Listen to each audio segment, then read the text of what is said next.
नाना मुझे बचाओ, मेरे पीछे कुछ गुंडे लगे हुए हैं। क्या हुआ? तुम इस रेगिस्तान में क्या कर रही हो? तुम्हारे पीछे कौन है? जी गुंडे लगे हुए हैं। बाबा मुझे बचाओ, वो मुझे मारना चाहते थे। मैं तुम्हें एक शर्त पर बचा सकता हूँ, अगर तुम मेरे साथ आज की रात सोगी। फिर अब जैसे आप कहेंगे, मैं आपकी बात मानने के लिए तैयार हूँ। मैं आपके साथ सो जाऊँ। अब यहाँ तुम बिल्कुल सुरक्षित हो, बाहर कोई नहीं आ सकता। जो कुछ करना है कर लो ना। पूरी रात तो अभी मेरे साथ है तुम्हारे पास, मैं कुछ नहीं रोकूंगी। एक बूढ़ा आदमी जिसकी उम्र तकरीबन 80 साल थी, रेगिस्तान में एक झोपड़ी में रहता था। उसने अपनी सारी जिंदगी इसी रेगिस्तान में गुजारी। वह दुनिया की हलचल से दूर रहता था और अपने मंत्रों में मग्न रहता था। वह बहुत अंधेरी रात थी, हर तरफ अंधेरा था।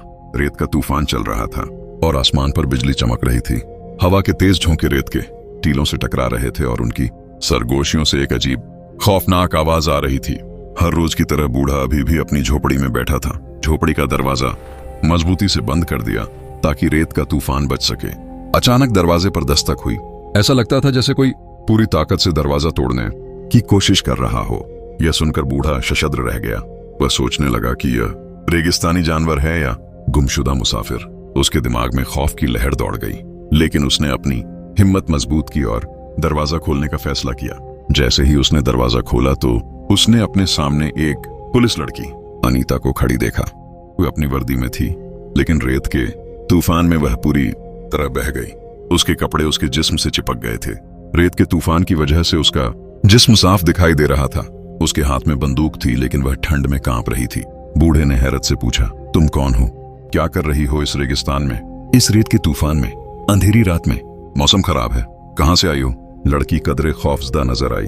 उसके चेहरे पर खौफ के आसार थे। उसकी आवाज कांप रही थी। उसने डरते डरते कहा, मैं पुलिस अफसर हूं। मैं यहाँ एक खतरनाक मुजरिम को गिरफ्तार करने आई हूं जो इस रेगिस्तान में छिपा हुआ है। वह बहुत चालाक है और उसने बहुत से भारी जुर्म किए हैं। मुझे उसका पीछा करने में देर हो गई और अब रात हो चुकी है। ये रेगिस्तान है और वापस जाना खतरनाक है। मैंने ये झोपड़ी देखी तो सोचा आज रात यहाँ पनाह लूंगी। प्लीज मुझे बचा लो। यह सुनकर बूढ़े को तरस आया। उसने कहा, ठीक है, तुम अंदर आ जाओ। उसने पुलिस लड़की को झोपड़ी में बुलाया और कहा, तुम यहाँ आराम से बैठो। लड़की खौफ और ठंड से कांप रही थी। वह बंदूक एक तरफ रखकर झोपड़ी के कोने में बैठ गई। बूढ़े ने उससे पूछा, अपनी कहानी बताओ, तुम यहाँ कैसे आई? लड़की ने एक गहरी सांस ली और कहा, मैं करीबी शहर जयपुर में तैनात पुलिस अफसर हूँ। एक खतरनाक मुजरिम जो कई भारी जुर्म का इर्तिकाब कर चुका है इस रेगिस्तान में छिपा हुआ था। हमारी टीम को उसके बारे में मालूमात मिली और मैं उसे पकड़ने के लिए उसका पीछा किया, लेकिन वह बहुत चालाक है। वह रेगिस्तान के रेत के टीलों में गायब हो गया। ये रात है और ये एक रेगिस्तान है। मैंने सोचा कि वापस जाना खतरनाक है क्योंकि वह मुजरिम अभी भी आसपास है। इसीलिए मैं आपकी झोपड़ी में पनाह लेने आई हूँ। मेरा मकसद सिर्फ अपनी जान और इज्जत की हिफाजत है। बूढ़े ने बहुत गौर से उसकी बात सुनी, लेकिन उसके दिल में शक था कि शायद यह लड़की सच नहीं कह रही थी। उसका मकसद कुछ और लगता था। वह कुछ छिपा रही होगी। झोपड़ी के कोने में रोशनी फैल रही थी। इस रोशनी में लड़की का चेहरा और भी खूबसूरत लग रहा था। बूढ़ा कई सालों से रेगिस्तान में अकेला रह रहा था। अचानक उसके साथ झोपड़ी में एक लड़की बैठी थी। बूढ़े की नजर लड़की की वर्दी पर पड़ी। शैतान ने उसके दिमाग में बुरे ख्याल पैदा कर रखे थे। उसके दिल में एक अजीब सा एहसास था और वह बहुत खुश था। उसके दिमाग में अजीबोगरीब ख्याल आते रहे, लेकिन उसने अपनी ख्वाहिशात को काबू में रखा। वह दिल ही दिल में यह सब सोच रहा था। अचानक लड़की ने कहा, मैं बहुत थक गई हूँ। क्या मैं आज रात यहाँ रह सकती हूँ? मैं कल सुबह रवाना हो जाऊंगी। क्या आप मुझे यहाँ रहने की इजाजत देंगे? बूढ़े ने, जिसके दिल में यही ख्वाहिश थी, बोला, यकीनन आप आज रात यहीं ठहर सकती हैं। रात गहरी होती जा रही थी। रेत का तूफान जोर पकड़ रहा था। लड़की ने कहा, मुझे नींद आ रही है। यह कहकर वह झोपड़ी के एक कोने में अपनी बंदूक अपने करीब रखे लेट गई। बूढ़ा बेचैन था। उसके सोए हुए ख्याल जाग उठे। उसकी बेचैनी बढ़ती जा रही थी। आज की रात कैसे गुजरेगी? इस दौरान उसने लड़की के रोने की आवाज सुनी। बूढ़े ने उठकर देखा कि वह रो रही है। वह उसके पास गया और पूछा, क्या हुआ, क्यों रो रही हो? लड़की ने कहा कि मैं किसी को नहीं बता सकती कि मेरे साथ क्या हुआ है। बूढ़ा चौंक गया। उसने कहा, वह क्या है जो तुम किसी को बता नहीं सकती? अगर आप चाहें तो मुझे बता सकती हैं। लड़की ने कहा कि मैं वह नहीं हूं जो तुम समझते हो। मैं कोई आम पुलिस ऑफिसर नहीं हूं, मैं एक जिन हूं। यह सुनकर बूढ़ा जमीन पर गिर पड़ा। उसने कहा, क्या तुम जिन हो? मैं आप पर कैसे यकीन करूं? लड़की ने कहा, मैं सच कह रही हूं। मैं एक जिन बादशाह की बेटी हूं। मैं आपको अपनी पिछली जिंदगी की कहानी सुना रही हूं ताकि आप मुझ पर यकीन करें। लड़की ने कहा कि बहुत पहले मैं एक जिन बादशाह की बेटी थी। एक आदमी मुझसे शादी करना चाहता था, लेकिन मैं उसे पसंद नहीं करती थी क्योंकि वह एक इंसान था। उसने मुझे अपना गुलाम बनाने के लिए काला जादू किया। इस काले जादू की वजह से मैं उसके जाल में आ गई। पहली रात उसने मुझे सोने से रोका और मारा पीटा। जब मैं बेहोश हो गई तो उसने कहा, क्या तुम मर जाओगी या मैं आपको हर किस्म के लोगों के साथ सोने दूंगा। यह सुनकर बूढ़ा डर गया। वह सोचने लगा कि यह लड़की उसे मजबूर न करे। लड़की ने उसका हाथ पकड़कर कहा, बूढ़े मैं सच कह रही हूं, अगर तुम आज रात मेरे साथ सो तो मैं आजाद हो जाऊंगी। अगर तुम ऐसा न करोगे तो मैं हमेशा उस जालिम आदमी की गुलाम रहूंगी। मैं जब तक चाहूंगी तुम्हारे साथ रहूंगी। बूढ़ा खौफ से कांप रहा था। लड़की जो बहुत खूबसूरत लग रही थी उसके जिस्म को छूने लगी। अचानक बाहर से एक अजीब सी आवाज आई। बूढ़ा डर गया और बाहर निकल आया। उसने एक खबीज को देखा जो रेत के टीलों के नीचे खड़ा था। उसकी आंखें लाल थीं और उसके चेहरे पर शैतानी मुस्कुराहट थी। उसका जिस्म धुएं की तरह हल्का था और उसके इर्द गिर्द एक अजीब सी रोशनी थी। बूढ़े ने लड़की से पूछा, तुम कौन हो? लेकिन वह खामोश रहा। जिन उसके पास आया और कहने लगा, क्या कहेगी? वह मेरी गुलाम है। बूढ़ा खौफ से कांप रहा था। वह सोच रहा था कि वह कोई इंसान नहीं, शैतानी मखलूक है। जिन ने कहा कि मैं ही हूं जिसने उसे तुम्हारे पास भेजा है। बूढ़े ने जिनों से कहा, तेरा जादू मुझ पर नहीं चलेगा। क्या तुमने सोचा कि मैं एक खूबसूरत लड़की को देखकर गुम हो जाऊंगा? मैं ऐसा कभी नहीं होने दूंगा। जिन्हों ने हंसते हुए कहा, तुम गुम हो गए। अगर वह खुद को जिन न कहती तो तुम फंस जाते। उसने मेरी तौहीन की। अब मैं इतने लोगों के सामने उसका गुनाह करूंगा। बूढ़े ने लड़की की तरफ देखा और थूक दिया। उसे फौरन रिहा कर दिया गया। लड़की ने शर्मिंदगी से सर झुका लिया। वह सोच रही थी कि वह कितना बड़ा गुनाह करने जा रही है। जिन ने कहा, बूढ़े तुम मेरे जाल में फंस गए हो। बूढ़े ने आंखें बंद की और सोचने लगा कि इस परेशानी से कैसे निकला जाए। फिर उसने लड़की से कहा, अपने दिल से पूछो कि तुम क्या करने जा रही थी। मैंने कभी किसी लड़की के साथ कोई गलत काम नहीं किया। तुम मेरी मेहनत को क्यों बर्बाद करना चाहती थी? अपनी ताकत को पहचानो। आप इस शैतान जिन को मार सकती हैं क्योंकि आपके पास ताकत है। जिन ने कहा, ए बूढ़े अब कुछ नहीं हो सकता, बहुत देर हो चुकी है। लड़की ने बूढ़े से कहा कि मैं नहीं जानती कि क्या सही है और क्या गलत। मैं सिर्फ आजाद होना चाहती हूँ। बूढ़े ने कहा, तुम आजाद हो सकती हो। अपने आप को सुकून से जानो। तुम जो करना चाहती हो करो। बूढ़े ने आंखें बंद की और कहा, यह दो जिनों की लड़ाई है, अकेले लड़ना पड़ेगा। लड़की ने कहा, शायद तुम ठीक कहते हो। बूढ़े ने आंखें बंद की और जिन्हों से कहा, मैं तैयार हूं। जिन्होंने हंसकर कहा, क्या तुम मुझे शिकस्त दे सकते हो? लड़की ने कहा, हाँ, मैं तुम्हें शिकस्त देने के लिए तैयार हूं। उसने हाथ बढ़ाकर जिन का हाथ पकड़ लिया। अचानक तेज हवा चली और रेत का तेज तूफान आया। जिन हवा में उड़ने लगा और उसने लड़की को लात मार दी, लेकिन लड़की रेत से उठ खड़ी हुई। उसने अपनी पूरी ताकत को बेदार किया जो उसे अपने वालिद जिनों के बादशाह से विरासत में मिली थी। उसकी आंखों से आग शोलों की तरह निकल रही थी। जिन चीखने लगे, नहीं तुम ऐसा नहीं कर सकती। लेकिन लड़की ने उसे नहीं छोड़ा। उसने जिन को हवा में उठाया और अपनी जादुई ताकत से उसके जिस्म को कुचलने लगी। जिनों की चीखें सारे रेगिस्तान में गूंज रही थीं और उसकी ताकत आहिस्ता आहिस्ता कम होती जा रही थी। लड़की ने अपनी ताकत का इस्तेमाल करते हुए जिनों के गिर्द रोशनी का एक दायरा बनाया जिसने उसे पकड़ रखा था। जिन्होंने भागने की कोशिश की। उसने अपनी जादुई ताकत से लड़की पर हमला किया, लेकिन लड़की की ताकत उससे कहीं ज्यादा थी।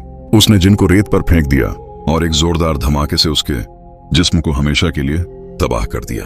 रेगिस्तान में एक अजीब सी खामोशी थी और सिर्फ जिन्हों की आवाज सुनाई दे रही थी। लड़की ने आंखें खोली तो बूढ़े को अपने सामने खड़ा देखा। वह शर्मिंदा हुई और कहने लगी, मैं बहुत बड़ा गुनाह करने जा रही थी। आपने मुझे अपनी ताकत को पहचानने की हिम्मत दी। तुमने मुझे बचाया। मैं दिल से आपका शुक्रिया अदा करती हूँ। बूढ़े ने मुस्कुराकर कहा, कोई बात नहीं, खोए हुए की रहनुमाई करना मेरा फर्ज है। लड़की ने कहा, जिस शैतानी जिन ने मुझे अपने जादू से जकड़ रखा था उसने मुझे आपकी बातों से जगाया। मैं जिनों के बादशाह की बेटी हूँ, लेकिन जालिम ने मेरी ताकत को दबा दिया था। आज मैंने अपनी आजादी दोबारा हासिल कर ली है। बूढ़े ने कहा, हर मखलूक में एक ताकत होती है, आपको सिर्फ उसे पहचानने की जरूरत है। आपने अपनी जंग खुद लड़ी और यह आपकी फतह है। लड़की ने कहा, अब मैं अपने बाप के पास वापस जाऊंगी, लेकिन जाने से पहले मैं तुमसे वादा करती हूँ कि अगर तुम्हें कभी मेरी जरूरत हुई तो मैं फौरन तुम्हारे पास आऊंगी। बूढ़े ने सर हिलाया और कहा, जाओ और अपनी दुनिया में लौट जाओ, लेकिन याद रखना अपनी ताकत को कभी नहीं भूलना। तब लड़की ने एक गहरी सांस ली और अपनी ताकत को एक बार फिर आजमाया। उसने हाथ उठाए और रोशनी का एक हल्का उसे घेर लिया। उसने बूढ़े की तरफ देखा और कहा, मैंने अपनी जिंदगी में बहुत कुछ देखा है, लेकिन आज मैंने जान लिया कि असल ताकत दिल की पाकीज़गी और हिम्मत में है। ये सब तुमने मुझे दिया है। फिर वह रेगिस्तान में गायब हो गई। झोपड़ी में पहले जैसी खामोशी थी। बूढ़ा दोबारा अपनी जगह पर बैठ गया। उसने चिराग की रोशनी में अपने मंत्र पढ़ना शुरू कर दिए। बाहर रेत का तूफान बदस्तूर जारी था, लेकिन अब खामोशी थी।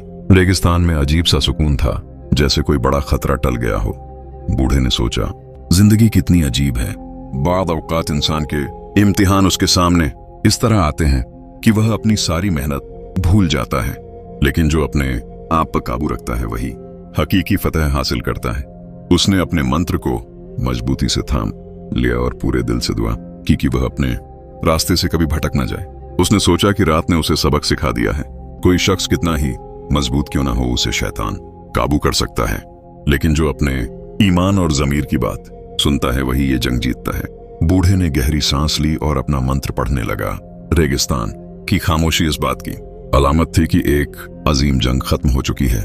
उसके बाद बूढ़े ने एक गहरी सांस ली। वह इस वाक़े के बारे में सोचता रहा जिसमें लड़की की सच्चाई और उसके जुल्म का इंकिशाफ हुआ था। उसे याद आया कि वह किस तरह अपनी हवस के जाल में फंसने वाला था, लेकिन आखिरी वक्त पर उसके ज़मीर ने उसे रोक दिया। सहर की पहली किरण जब रेगिस्तान के सुनसान टीलों के बीच से छनकर इस छोटी सी झोपड़ी में दाखिल हुई तो बूढ़े ने आंखें खोली। उसकी आंखों में रात भर के साधना का नूर झलक रहा था और चेहरे पर वही सुकून था जो सिर्फ उन लोगों को नसीब होता है जो अपने मन और आत्मा से गहरी बातचीत कर चुके हों। वह उठा, वजू जैसा कोई काम किया और वहीं अपनी चटाई पर बैठ गया जहां रात भर बैठा रहा था। तस्बीह हाथ में नहीं थी, पर दिल में मंत्रों की गूंज रुकी नहीं। उसके जन में बार बार वही लड़की का चेहरा घूम रहा था, खूबसूरत पर खौफजदा, ताकतवर पर बेचैन। दिल ही दिल में उसने उसके लिए मंत्र उच्चारित किया। ओ शांति मंत्र, उसे वह शक्ति दो जो अंधेरे में राह दिखाए। उसकी ताकत उसके भले के लिए हो, न कि विनाश के लिए। बाहर रेगिस्तान में हवाओं की हल्की सरसराहट शुरू हो चुकी थी। हवा ठंडी और ताजा थी, जैसे रात का सारा बोझ अब खत्म हो गया हो। बूढ़ा झोपड़ी का दरवाजा खोलकर बाहर निकला। सामने वही पुराना कुआं था। उसने बाल्टी डाली, पानी निकाला और मुंह धोया। ठंडा पानी चेहरे पर गिरा तो लगा जैसे रात की सारी थकान धुल गई हो।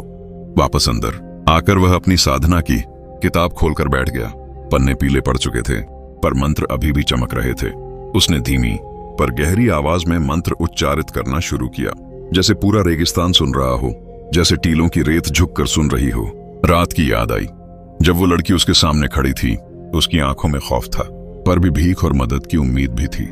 वो ताकत रखती थी, ऐसी ताकत जो बहुत कम लोगों को मिलती है, पर वो उसी शक्ति से डर रही थी।